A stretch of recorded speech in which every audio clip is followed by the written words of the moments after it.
So today I want to talk to you about sales. And one of the things that we want to remember about sales is it's good to have sales skills. We're going to talk about this on the discussion board. And remember, it's a skill. We talk about different skills. And some people are really accomplished, good salespeople. Others, it doesn't come so easily to. But the one thing I would tell you about sales is that you can always get a job if you can sell. So always remember that. If you feel comfortable selling and can do selling and you can sell, you can probably get a job. So you want to always keep that in mind as we look in the future. And I guess that's why we're all here, right? We want a job. I want to get a job. Oh, college. I'm trying to reach down to get a pen. I'm going to try to do something different here to make our next test easier. I'm going to write things down for our test as I go along. And we'll go from here. So let's talk a little bit about being a salesperson. And generally, the reason almost any place will hire a salesperson is pretty basic. And that is that they can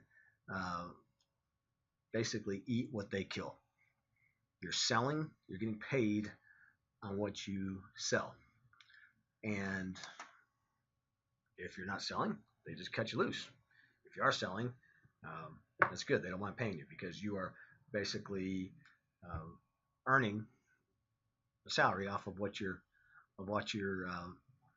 sales are. So we look at this here. Electronic media companies have moved away from basically just selling time. Now they're trying to kind of collate marketing into sales, and what they're doing is going to a marketing-oriented philosophy of telling somebody, hey, rather than, hey, you just want to advertise on my website, you want to advertise in my newspaper, you want to advertise on my television show, how this all works with your brand and how we can be a part of what you do. You see this a lot. We'll watch a video tomorrow about how businesses have integrated themselves into television shows or movies or whatever, and they get a little value added from that. So what you're trying to do is understanding what a client wants. And this is basically used to be a sales-oriented approach was you would go in and you would tell the person, here's what we have to sell.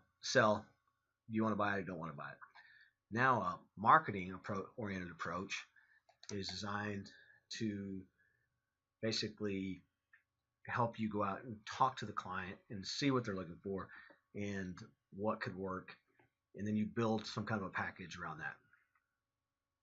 So you want to consult with them basically. Some places have a general sales manager, and that person oversees the entire sales department. The general sales manager's job is to create policies, coordinate with other departments. They'll work with the marketing department. They'll work with the production department. They'll work with other areas. They maintain the budget. They supervise people. They'll work on all levels with the clients. They approve copy and contracts. Copy in this case would be scripts for commercials and or how it's going to look, how the design of a graphic would be, and then you work with all the different areas, billing, collecting, those kind of things. So that's what a general sales manager does. Local advertising is still a very important part of total revenues in electronic media. When you look at the three kind of big things in electronic media, not including the internet, we'll talk about internet sales a little bit later. In local radio, 78% of their total revenue is still coming from local advertising. The other 22 come from regional or national type of advertising. Television, like a local TV station and the local 4 TV stations, about 33% of their total revenues comes from local advertising. And for cable, it's a little bit less than that. The thing you want to remember on that is that radio is the most dependent on local advertising. And so, again, remember we talked about community. That local radio develops this sense of community, and they use that in their marketing, and they use that in their sales approach, and they use that because that is their lifeblood. Again, remember that as a test question. Local radio is the most dependent on local advertising sales. Goodness, I get that I probably should just update that. So you have a local sales staff, and they're responsible for generating new business, and those salespeople are generally referred to as account executives. Sometimes somebody will go out and get their first job. They're working at a radio station, they're working at a television station, they're working in sales, And they'll get a business card that says account executive, and that's a pretty cool deal, right? They like that. Obviously, according to market size, a Dallas station is going to have more sales staff than a Midland station, and vice versa. So Midland Station will have more than Marfa has. It just depends on the size of the community and size of the market. And then an account executive generally receives the most money because they receive commission off of what they sell. They sell a $10,000 advertising package. They get generally anywhere from 10 to 20% commission on that. So they sell a $10,000 package. It's $2,000 in their pocket, or $1,500, whatever it would depend on the bonus structure and the commission structure. They each have to prepare and present sales presentations. That's why, again, I told you earlier, always should hone your skills as far as standing up and talking to people. They provide service to existing clients, and then again, they work with them on how does your commercial look, how does your ad look, and those things. But what we want to go to is that, again, generally, most sales jobs in media, you get paid commission. Now, you might get what's called a draw against the commission, and the draw basically is they'll give you $1,000 a month, $2,000 a month, $3,000 a month. Basically, that's your salary, and then you get a commission either on top of that, or if you don't earn that much in commission, then you get charged that back. So that's what happens when you get paid commission. Obviously, it's a challenge because there is a lot of rejection. So my very first sales job, I worked for a television station, and I went and called on a store called 19th Street Carpet Warehouse. And I went in, I had my salesman uniform on, I had my blue blazer, my khaki pants, I had my little portfolio, my new business cards, and after waiting about 10 minutes or so, the manager comes out of the back screaming at me across the store to get the F out of his store. Get the F out, get the F out. And so I talked to him. I was like, well, hey, what's the problem? And he said, is David Underwood still work there? And I said, yes, sir, that's my boss. And he said, well, I told that MFer however many years ago, nobody from his station should ever walk in to my store again. So he kicked me out and had to go call the next one, right? And imagine that was a little difficult, making your next call. And there's something called call reluctance that really kills salespeople. It's hard to make calls. It's hard to go in there. It's hard to overcome objections. It's hard to overcome what people don't like about you or don't like about your products. You have to deal with those things. We talked about the general sales manager. A local sales manager oversees the local sales staff. They get overrides, basically saying, hey, if we achieve this much, they get a bonus on that. They administer all the local sales activities. They supervise local AEs. They establish what your projections and quotas are, and they evaluate how the team is doing overall. Remember those, because we'll come back and have those as a test question, maybe the difference between an LSM and a local sales manager. We talked about a wheel in radio, that there's just a certain amount of time you have to sell advertising. So obviously the amount you have is what you have available. In radio, they call the amount of time they have available is their inventory. Hey, we've got this much inventory in this show. We have this much inventory on this day. And that's what they have to sell. In television and cable, the term is availabilities, or they call them avails.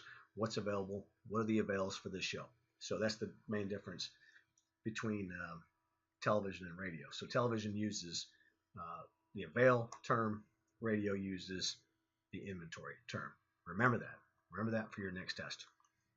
And again, just like anything else, rates, revenue, projections, all those things are determined by what people are watching. If you have a good show, people are going to pay money for it. We talk a lot in the regular class about Channel 11 News here in town. It's been the dominant news station for years and years and years and years and years and years and years, and they charge the most for their news because they can get that, because that's what the demand is. And so the rate is basically dependent on the demand.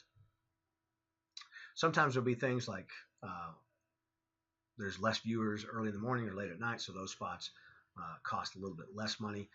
TV spots are generally tied to ratings performance, and basically there's something that television stations do, and this is really more at a larger market. It happens sometimes in a smaller market like this, they guarantee a certain number of people will watch the show. They'll say, hey, this is the number, this is the ratings that this show will provide, and so your total rating points will be this.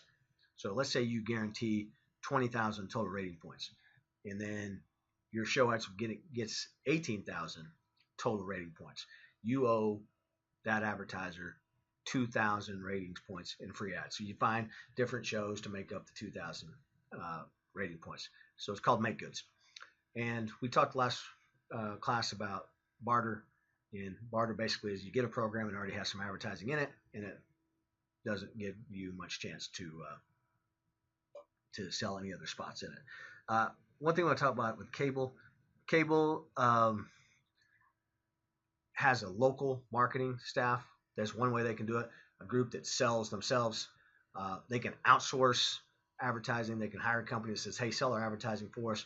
And they can also use something called interconnects, which is offering, like, for example, if you work for Suddenlink in Lubbock, you can sell Suddenlink in Abilene, Suddenlink in other markets. So that's called an interconnect. So that's just a different way that cable does it. Suddenlink here in Lubbock has a local marketing staff. They're here, and they are able to sell in other places. National advertising is another source of revenue. There are two categories of national advertising. There's spot advertising, which is they get a certain amount, like a large company, like, for example, Procter & Gamble. They'll buy the top 100 markets in the United States for something, and they'll buy spots at certain stations, and they'll use a rep firm, what's called a rep firm, to do that. Then there's network advertising, and this is something sold by the network, and generally the local stations don't get too much of that. That's just what the networks charge for their advertising. So this is what I was talking about. There are national rep firms that they act as basically the TV stations here in Lubbock have rep firms in New York City that sell their station on a regional and national level. And generally you have a firm that only represents one station in the market. There's also something called co-op advertising, and co-op advertising has to do with, like, think of something like Wrangler jeans. They'll provide a business a certain number of dollars in advertising. They'll say, hey, local company, I'll give you $10,000 a month to advertise our jeans. You got to say Wrangler 3 times in there, and if you do that, we'll pay you $10,000. And so the companies will do that. They'll do a Wrangler jean ad, come to our store and buy them, and they don't have to come out any money because it's all through co-op. Co-op, the manufacturers share in the costs. And so, and that is developed. Car dealers are big in this. Car dealers are big in co-op. And remember that. That's another great test question. Car dealers really do that. You'll see that a lot. Like, you'll see a commercial and you're like, I know that's not shot in Lubbock. And at the end, it'll be tagged with a local car dealership. And that's because it's co-op money. And that's based on accruals. So basically, the more cars you sell, the more money you accrue from the national company in advertising. So they give you credit. So for every car you sell, they give that local dealer a certain number of dollars in credit that they can use for advertising to sell more cars. You want to sell more cars. So just a couple of terms that we want to remember, and we've talked a lot about ratings. Gross rating points is basically the sum of all the rating points in a schedule. So you show them, hey, here are all the shows you're going to be in. Here's what we estimate your ratings to be, and here's your total rating points. And then impressions is basically just that same thing, except for by the actual number of people that actually see the commercial. Reach is a measure of how many people, different people, are exposed to at least one commercial in frequency, just like it sounds. Number of times you saw it. So you want to hopefully the viewer will see your ad 3, 4, 5 times. That's frequency. And then advertising agencies and others do this thing called cost per thousand, which is, hey, what's it cost us to reach 1,000 people? And then you can also do it by cost per point, which is what it cost you to get a single rating point. So you take your total, hey, if you have 20,000 ratings, you're spending $10,000, 20,000 divided by 10 is $2 per point, $2 cost per point. So just a couple terms that they use. So We talked last time about marketing and how marketing is involved with sales. I do want to talk about just some things that make an effective salesperson. We've got those in another video that we'll show here in just a little bit. So watch this one and then go to the discussion board, talk a little bit about sales, and come back and watch the other one, and we'll be done for today and back on track on our class. So thank you for watching today, and we'll talk to you a little bit.